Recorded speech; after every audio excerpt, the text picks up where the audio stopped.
नमस्कार, स्वागत है आप सभी का एबी स्टार न्यूज में और मैं हूं आपके साथ जुबैर चौधरी। वक्त तो चला है हमारी देवभूमि का, तो वहीं खबर पिथौरगढ़ से है, जहां चंद्रपंता ने अपना नामांकन फॉर्म भरा है। आपको बता दें कि पिथौरगढ़ विधानसभा सीट से भारतीय जनता पार्टी के प्रत्याशी चंद्रपंत ने मंगलवार को पर्चा दाखिल कर नामांकन किया। तो वहीं पूर्व कैबिनेट मंत्री स्वर्गीय प्रकाश पंत के बाद भाजपा ने उपचुनाव में चंद्रा को टिकट दिया।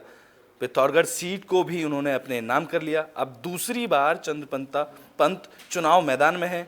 इस दौरान उन्होंने पार्टी के नेतृत्व पर आभार जताते हुए कहा कि पिछले 2.5 साल उन्होंने निस्वार्थ जनता की सेवा की है।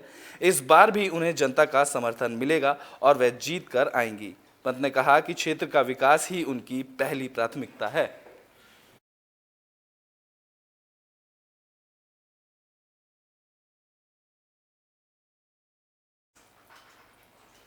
खबर पौड़ी से है, जहां गणेश गोडियाल ने नामांकन पत्र भरा है। आपको बता दें कि कांग्रेस अध्यक्ष गणेश गोडियाल ने श्रीनगर विधानसभा सीट से नामांकन किया है। इस दौरान उन्होंने कांग्रेस के पूर्ण बहुमत में आने का दावा किया।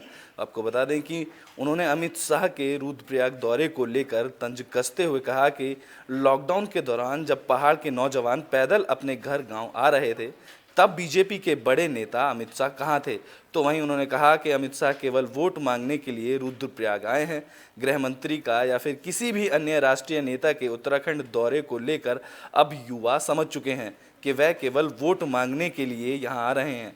इनका जन सरोकार से कोई मतलब नहीं। उन्होंने आगे कहा कि इस बार बीजेपी को जनता सत्ता से उखाड़ फेंकेगी। बता दें कि बीजेपी से प्रत्याशी धन सिंह रावत ने भी यहां से अपना नामांकन पत्र दाखिल किया है। इस दौरान उन्होंने कांग्रेस पर आरोप लगाते हुए कहा कि पूरे 5 साल में कांग्रेस ने कुछ कार्य नहीं किया और अब चुनाव के समय केवल शराब बांटने का काम कांग्रेस कर रही है।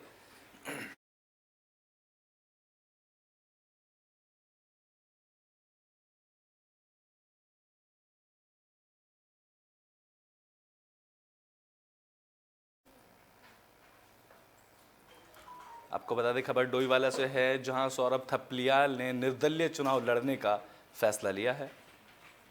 आपको बता दें कि भाजपा नेता सौरभ थपलियाल ने डोईवाला विधानसभा से निर्दलीय प्रत्याशी के रूप में नामांकन जमा कर भाजपा के लिए मुश्किलें बढ़ा दी। तो वहीं भाजपा के पूर्व जिला अध्यक्ष जितेंद्र नेगी ने यहां से अपनी ताल ठोकी है। तो ऐसे में भाजपा के लिए यह चुनाव किसी चुनौती से कम नहीं होगा। नामांकन करने पहुंचे भाजपा के युवा नेता सौरभ थपलियाल ने कहा कि वह भाजपा से टिकट की मांग कर रहे थे, पर भाजपा की तरफ से प्रत्याशी की घोषणा उस समय की गई जब वह अपना नामांकन करने के लिए डोईवाला तहसील पहुंचे। तो वहीं भाजपा की तरफ से उन्हें प्रत्याशी न बनाए जाने पर उनके समर्थक खासा नाराज हैं। जहां समर्थकों की मांग है कि उन्हें निर्दलीय प्रत्याशी के रूप में चुनाव लड़ना चाहिए। ऐसे में साफ दिख रहा है कि भाजपा के 2 नेताओं ने निर्दलीय प्रत्याशी के रूप में नामांकन पत्र जमा कर भाजपा के लिए मुश्किलें पैदा खड़ी कर दी हैं।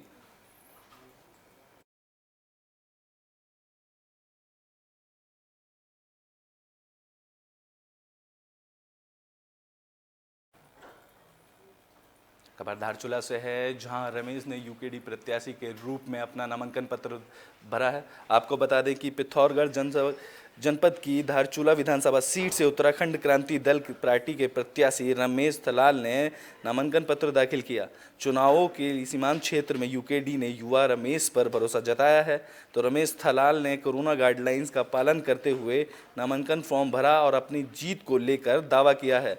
उत्तराखंड की जनता से वोट मांगने की अपील भी की। इस दौरान भाजपा और कांग्रेस पर हमला करते हुए उन्होंने कहा कि दोनों पार्टियों ने जनता को लूटने का काम किया है। अब देखना ये होगा कि उत्तराखंड क्रांति दल अपना वोट कितना जुटा पाती है। तो वहीं इससे सीमांत क्षेत्र नेपाली चीन सीमा पर चुनाव दिलचस्प होता नजर आ रहा है।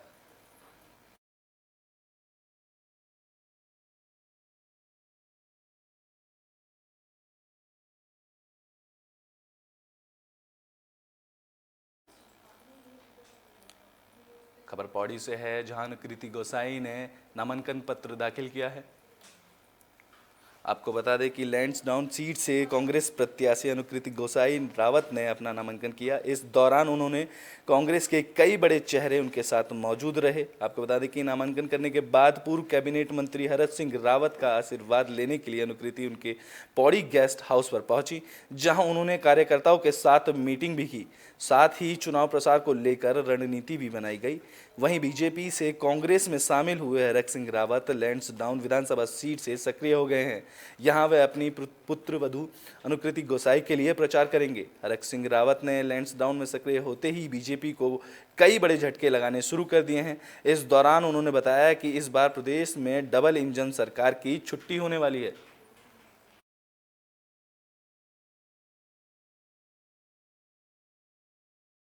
पिछले 3 सालों से वैसे तो उसका परिवार मायके से भी लैंसडाउन और उस क्षेत्र में बहुत सामाजिक परिवार रहा है, लेकिन जब से 3 साल से हमारे परिवार की बहू के रूप में आई है, लगातार जयरीखाल, रेखणीखाल, नैनडांडा उस क्षेत्र में लगातार काम करती रही है एक सामाजिक संस्था के माध्यम से।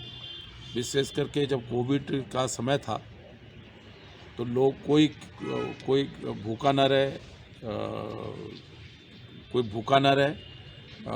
वो इस तरह का काम करती रही है। लोगों को दवाई देना, लोगों की सहायता करना, वहाँ जो बेरोजगार बच्चे हैं कंप्यूटर सीखना चाहते हैं, फ्री कंप्यूटर सेंटर चलाना, सिलाई के केंद्र चलाना, इस तरह का काम वो लगातार करती रही है। तो मैं सोचता हूँ कि ये निश्चित रूप से और जिस तरह पूरी भारतीय जनता पार्टी टूट कर इस समय आप देखा होगा कि मधुवाल जी जो सीओ रहे, उनकी धर्मपत्नी जिला पंचायत सदस्य है, रेखणखाल ब्लॉक के ब्लॉक प्रमुख देवरानी जी, सभी जिला पंचायत के सदस्य और सभी जनप्रतिनिधि, भाजपा का देवेंद्र जो संस्थापक है नैनडांडा में। खबर नरेंद्र नगर से है, जहां बुजुर्ग महिला पर हमला हो गया है। आपको बता दें कि बुजुर्ग महिला पर गुलदार ने हमला कर दिया है। तो नरेंद्र नगर में बेरनी गांव में घात लगाए बैठे गुलदार ने उस वक्त बुजुर्ग महिला पर हमला कर दिया जब महिला कमरे से बाहर निकलकर आंगन में आई। तो वहीं इस घटना का पता तब चल पाया जब बगल में किराए पर रह रहे नेपाली मजदूरों ने बुजुर्ग महिला की चीखने चिल्लाने की आवाज़ सुनी। आवाज़ सुनकर नेपाली मजदूर बाहर निकले तो घर में से 10 मीटर की दूरी पर उन्होंने गुलदार दिखाई दिया, जहां नेपाली मजदूरों के शोर मचाने पर गुलदार को अपनी तरफ आते देख नेपाली मजदूरों ने पत्थर उठाए और गुलदार वहां से भाग खड़ा हुआ। घटना की सूचना पाते ही वन विभाग और स्थानीय प्रशासन मौके पर पहुंचा। इस दौरान बेरनी ग्राम पंचायत की प्रधान आशा देवी ने ग्राम पंचायत की तरफ से पारित प्रस्ताव जिला प्रशासन को भेजा है, जिसमें मांग की गई है कि तुरंत गुलदार को पकड़ने के लिए विभाग को आदेश दिया जाए। वहीं अगर इस पर तुरंत कार्रवाई नहीं होती है तो ग्रामीणों ने नेशनल हाईवे को जाम करने की चेतावनी भी दे डाली है।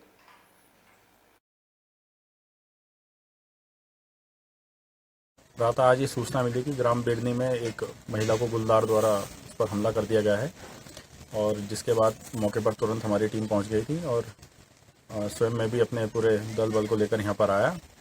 और अभी वर्तमान में हम गांव में गश्त कर रहे हैं। महिला की जो बॉडी है उसको पुलिस द्वारा अपने कब्जे में ले लिया गया है और अग्रिम कार्रवाई कर रहे हैं। और गांव वालों की सुरक्षा के लिए जो भी वन विभाग कदम उठा सकता है वो जरूर उठाएगा, और जो भी गांव वालों की मांग है पिंजरा और शूटर का, उसके लिए हमने उच्च अधिकारी को बता दिया है। क्षेत्रीय जनता की मांग है कि विभाग जानवरों की सुरक्षा के बजाय जनमानस की सुरक्षा पर ज़्यादा ध्यान दे, क्योंकि अगर मानव होगा तो जल भी रहेगा, जंगल भी रहेगा, जीव भी रहेगा।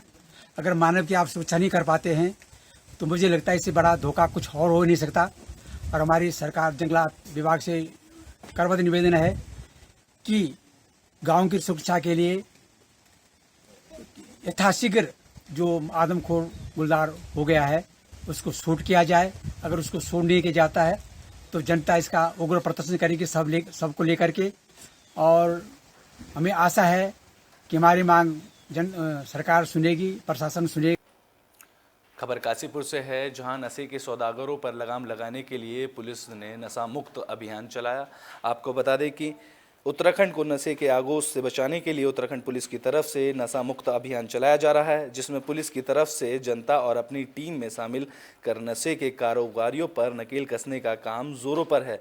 तो वहीं पुलिस समय समय पर अवैध नशा कारोबारियों की धरपकड़ कर रही है। आपको बता दें कि ITI थाना अध्यक्ष विद्या दत्त ने चेकिंग के दौरान एक अवैध नशे के कारोबारी को घर दबोचा, जिसके कब्जे से 52 ग्राम अवैध स्मैक बरामद हुई है। पुलिस की पूछताछ में पता चला है कि नशा तस्कर पूर्वी में नशे का सामान बेचने को लेकर जेल जा चुका है। फिलहाल पुलिस ने नशे के इस कारोबारी को कोर्ट में पेश कर जेल भेज दिया है।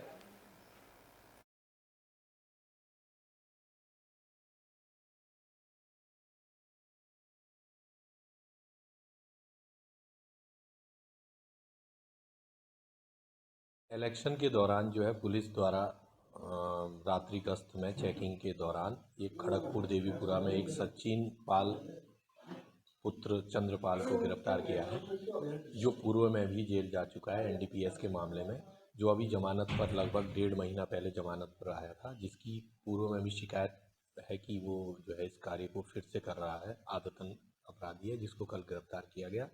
जिसको गिरफ्तार करने के बाद उसके तलाशी से लगभग 52.20 ग्राम स्मैक बरामद हुई है, जिस संबंध में उसके खिलाफ अभियोग पंजीकृत किया गया है। अभियुक्त का पूर्व में भी आपराधिक इतिहास है, 3-4 मुकदमे हमारे ही थाने में उसके खिलाफ है और उसके खिलाफ आगे भी रजिस्टर की कार्रवाई भी की जाएगी। खबर लालकुआ से है, जहां पूर्व मुख्यमंत्री हरीश रावत ने अपना नामांकन पत्र दाखिल किया है। आपको बता दें कि लालकुआ विधानसभा सीट से कांग्रेस पार्टी के प्रत्याशी और पूर्व मुख्यमंत्री हरीश रावत ने तहसील पहुंचकर अपना नामांकन पत्र दाखिल किया। इस दौरान उन्होंने पत्रकारों से वार्ता करते हुए बताया कि लालकुआ की जनता का रुझान उनके पक्ष में है। उन्होंने आगे कहा कि इस चुनाव में क्षेत्र में डबल इंजन की सरकार ने जो भी विकास कार्य रोके हैं उन्हें पूरा करने का काम किया जाएगा। इस दौरान उनके साथ भारी संख्या में समर्थक और पूर्व मंत्री हरीश चंद्र दुर्गपाल, वरिष्ठ कांग्रेस नेता हरेंद्र बोरा और कद्दावर नेता यशपाल आर्या भी मौजूद रहे।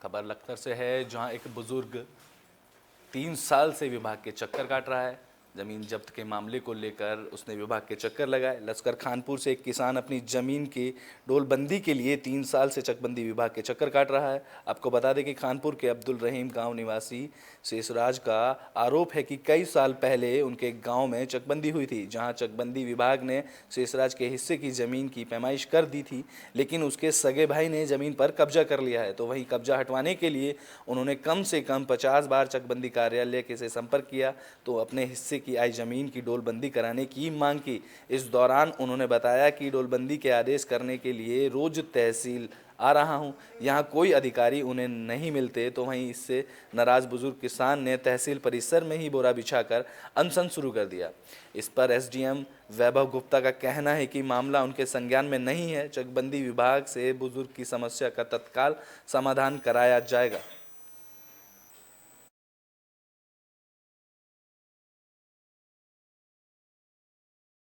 चकबंदी विभाग मुझे कई साल से दुखी कर दिया। शोर्ट में से बताऊंगा, सन 8 में मेरा भाग छोड़ दिया था और बस 2010 में बारिश में नुकसान हुआ छोड़ दिया था। अब मेरी 3 साल से डोलबंदी नहीं कर रही। अच्छा, एक दिन डोलबंदी करने भी गए, 23 तारीख में सांझ को 5 बजे गए, गद लगा दिए, पुलिस ला रही थी। अगले दिन डोल बांधने जाऊँ तो डोल नहीं बांधने दी मुझे मेरे उन श्याम सिंह ने। और जब मैं फिर कहा तो हट के फिर पुलिस वाले कहने लगे दोबारा फिर डोलबंदी कराओ। अब आप भूख हड़ताल बैठे? हाँ जी। कब तक बैठे रहेंगे? मैं तो आज ही बच्चा जी, तमाम नहीं बच्चा लूँगा, यही मर जाऊँगा, जाता नहीं चल, मेरा निर्णय नहीं होता।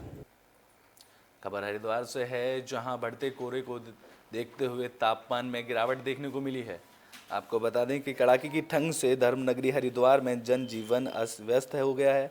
सड़कों पर कोहरा छाया होने से तापमान में गिरावट देखने को मिली है, जिसके चलते लोग घरों में रहने को मजबूर हो गए हैं। तो वहीं आपको बता दें कि हरिद्वार शहर की सड़कों पर कोहरे की वजह से भी आम दिनों की तुलना में आवाजाही कम देखने को मिली। शहर के बाजारों और अन्य सार्वजनिक स्थानों पर लोग अलाव का सहारा लेते दिखाई दिए। तो वहीं सड़कों पर छाए कोहरे के कारण वाहन चालकों को खासा दिक्कतों का सामना करना पड़ा।